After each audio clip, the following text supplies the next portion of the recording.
the An Lushan rebellion. 36 million dead in China's forgotten apocalypse.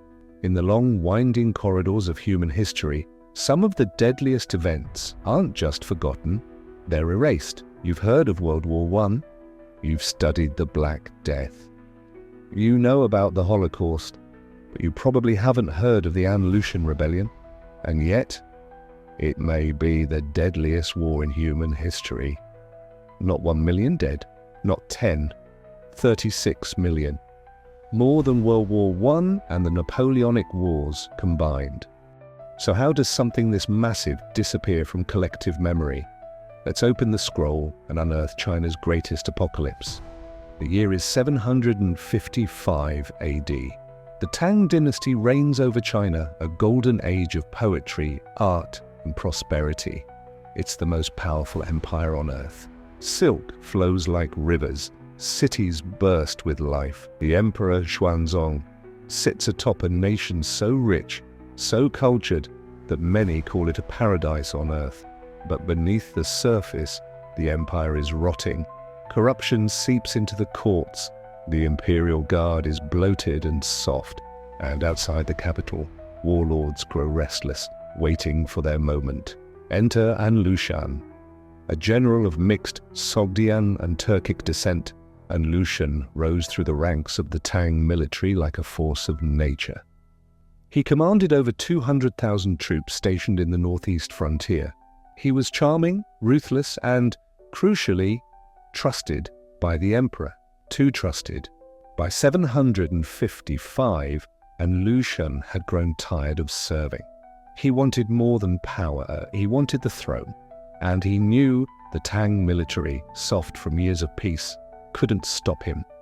That winter, An Lushan declared himself emperor of a new dynasty, the Yan dynasty. He marched south with his massive army, tearing through the heart of China like a wildfire. The Tang were caught completely off guard. City after city fell. Troops defected. Even the emperor's own court was divided. Some backed An Lushan, others stayed silent, waiting to see who'd win. And then, chaos.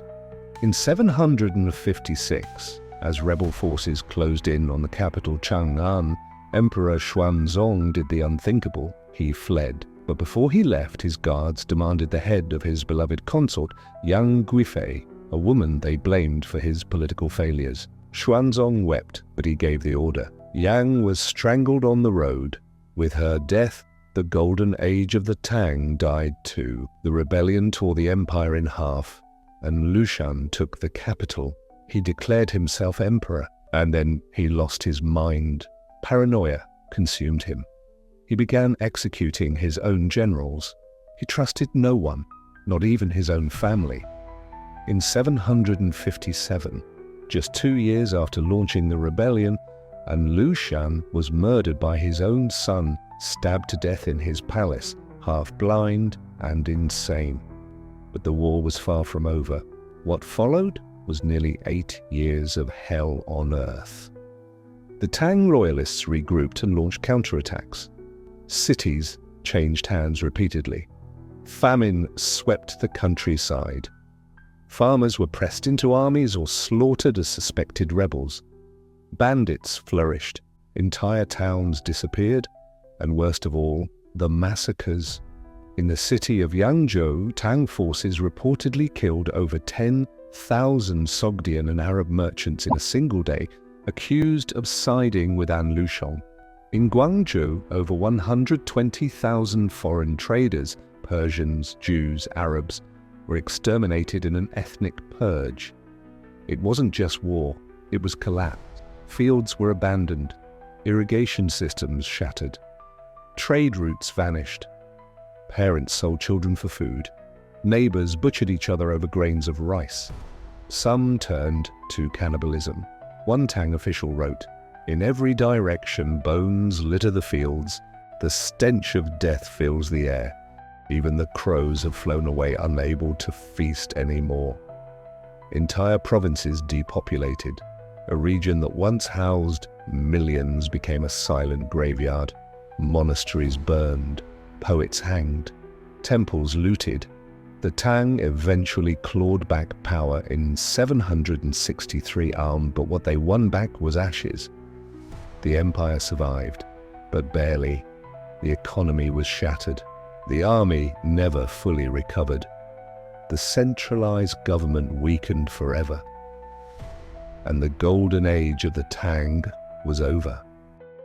But here's the most shocking part. China's own imperial records downplayed the rebellion. They had to. The truth was too grim. Admitting that the empire lost over 36 million people, over a quarter of its population, was a national humiliation. And yet the data speaks for itself. Chinese census records show a population drop from 53 million before the rebellion to just 17 million afterward. Where did the people go? They didn't emigrate. They didn't hide cheap. They were dead. Historians debate the exact number, but many agree. The An Lushan rebellion is among the deadliest conflicts in all of human history, rivaling even World War II. So why don't we talk about it? Because it doesn't fit the Western lens of history, because it didn't happen in Europe, because it didn't involve tanks or nukes or gas chambers, just swords, starvation, and silence. But suffering is suffering, regardless of the flag. The An Lushan rebellion teaches us a chilling lesson, that even the most beautiful civilizations can rot from within, that trust misplaced in one man can destroy millions, that golden ages are fragile and can vanish in a single generation. The Tang Dynasty once stood as the pinnacle of human achievement, and then overnight it became a graveyard. This wasn't just a war, it was a civilizational hemorrhage. And for every child who starved, for every village burned, for every family ripped apart by this forgotten civil war, we owe it remembrance. Because what is history, if not the memory of those who suffered in silence? Don't let the bones of 36 million be buried by our ignorance. Speak their names, tell their story. Let the world know. China's forgotten apocalypse was real, and it was absolute.